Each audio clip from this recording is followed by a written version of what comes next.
নমস্কার বন্ধুরা, cooking talking চ্যানেলে সকল বন্ধুদের জানাই স্বাগত। বন্ধুরা, আজ আমি আপনাদের জন্য কাঁচকলার কোপ্তার রেসিপি নিয়ে এসেছি। তো এই কাঁচকলা কোপ্তার রেসিপিটি কেমন সেটা জানানোর আগে বন্ধুরা আপনাদের কাছে অনুরোধ রাখলাম আমার চ্যানেলটিকে সাবস্ক্রাইব আর বেল আইকন প্রেস করার জন্য অনুরোধ। দেখুন, প্রথমে কাঁচকলাগুলোকে ভালো করে ছাড়িয়ে টুকরো টুকরো করে কেটে নিয়েছি, আর তার সাথে দুটো আলুকে ছাড়িয়ে পিস করে নিয়েছি। নিয়ে প্রেসার কুকারে নুন হলুদ দিয়ে ভালো করে দেখুন সেদ্ধ করে নিয়েছি। নিয়ে কাঁচকলাগুলোতে যে জলগুলো ঢুকেছে সেগুলো এরকম চেপে চেপে আমি জলগুলো বের করে দিচ্ছি।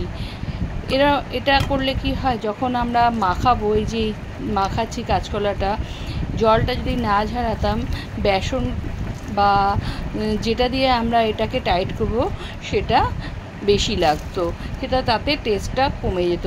এবার দেখুন, মাখানোর পর আমি 2 চামচ বেসন আর 1.5 চামচ চালের গুঁড়ো দিয়ে দিলাম, যাতে একটু ক্রিস্পি হয়, এই জন্য চালের গুঁড়োটা দিয়ে দিলাম। আর দিয়ে দিলাম কাঁচা লঙ্কার কুচি আর নুন ও হলুদ। দিয়ে কয়েকটা মশলা দেবো, যেমন আদা বাটা দিয়ে দিলাম, দিয়ে দিচ্ছি জিরে গুঁড়ো, আর দিচ্ছি ধনে গুঁড়ো আর গরম মশলার গুঁড়ো। দিয়ে ভালো করে মাখিয়ে এরকম কোপ্তার শেপে তৈরি করে নিয়েছি। নিয়ে এবার কড়াইতে তেল দিয়ে, সাদা তেল দিয়ে কোপ্তাগুলোকে ভেজে নিতে হবে। আপনারা পরিমাণ অনুযায়ী কোপ্তা ভাজবেন, কটা করে কোপ্তা ভাজতে হবে সেটা কড়ার তেলের উপর ডিপেন্ড করছে। তো এই আমি যতটা তেল দিয়েছি, মোটামুটি 5-6টা কোপ্তা একসাথে ভাজতে পারা যাবে। দেখুন, কোপ্তাগুলো আস্তে আস্তে ভেজে এক সাইড ভাজা হয়ে যাওয়ার পর উল্টে দিচ্ছি। উল্টে দিয়ে কোপ্তাগুলো যতক্ষণ না লাল হয়ে যাচ্ছে ততক্ষণ এরকম 2 সাইড উল্টে পাল্টে দিতে হবে, দিয়ে ভেজে নিতে হবে। কাঁচকলার সাথে আমি আলু দিয়েছি, দেখুন লাল হয়ে গেছে। এবার আমি এগুলো তুলে নেব। তো আলু দিয়েছি কারণ কাঁচকলার সাথে আলু দিলে একটু টেস্টটা আরেকটু ভালো হয়। শুধু কাঁচকলারও হয়, ওটাও ভালো লাগে, কিন্তু আলু দিলে আরেকটু বেটার ভালো লাগে। তো আমি বাকি কোপ্তাগুলো ভেজে নিচ্ছি। দেখুন, বাকি কোপ্তাগুলো ভেজে নিয়ে আমি তুলে নিচ্ছি। এবার একটা মশলা তৈরি করছি। দেখুন, 2 চামচ আমি দই দিয়ে দিয়েছি, আর দিলাম 1 চামচের মতো কাশ্মীরি লঙ্কার গুঁড়ো।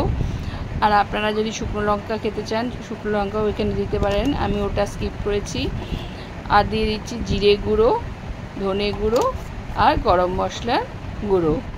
দিয়ে এবার এই দইয়ের সাথে, আর হলুদও দিয়ে দিচ্ছি, দিয়ে এবার দইয়ের সাথে ভালো করে ফেটিয়ে নিতে হবে।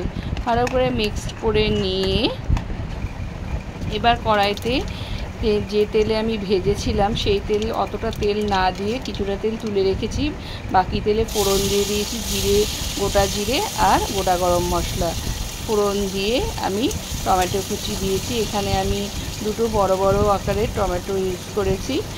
2 বড় বড় আকারের টমেটো ছোটো কুচি করে নিয়েছি এবং নুন দিয়ে দিলাম যাতে সেদ্ধ হয়। একটু ঢাকা চাপা দিয়ে রেখেছিলাম সহজেই, যাতে টমেটোগুলো সেদ্ধ হয়ে যায়। সেদ্ধও হয়ে গেছে। এবার আমি আদা বাটা দিয়ে দিলাম, আদা বাটা 2 চামচ দিয়েছি। দিয়ে এবার ভালো করে নেড়ে নিতে হবে, আদাটা একটু ভেজে নিতে হবে, নাহলে আদার কাঁচা গন্ধটা রয়ে যায়। দিয়ে যেহেতু একটু নিরামিষ পদ, একটু ভালো করে কষিয়ে করতে হবে। এবার আমি দইয়ের সাথে যে মশলাগুলো মিশিয়েছিলাম সেই দইয়ের মিক্সটা দিয়ে দিলাম। দিয়ে দেখুন ভালো করে নেড়ে 3টে কাঁচা লঙ্কা দিয়ে দিয়েছি। তেল ছেড়ে এসেছে, দেখুন সাইডের দিকে দেখলেই বোঝা যাচ্ছে তেল ছেড়ে গেছে। এবার আমি জল দিতে পারি। তো এখানে একটা কথা বলার আছে যে জলটা একটু গরম জল হলে খুব ভালো হয়। আমি একটু গরম জল ইউজ করেছি, তাহলে টেস্টটা খুব ভালো হয়। আর জলটা একটু বেশি দিতে হবে, কারণ কি কোপ্তাগুলো জল শুষে নেয়, সেই জন্য বেশি দিতে হবে। দিয়ে দিচ্ছি একটু নুন আর একটু চিনি টেস্টের ব্যালেন্সের জন্য। দিয়ে ফুটে ওঠার ওয়েট করছি।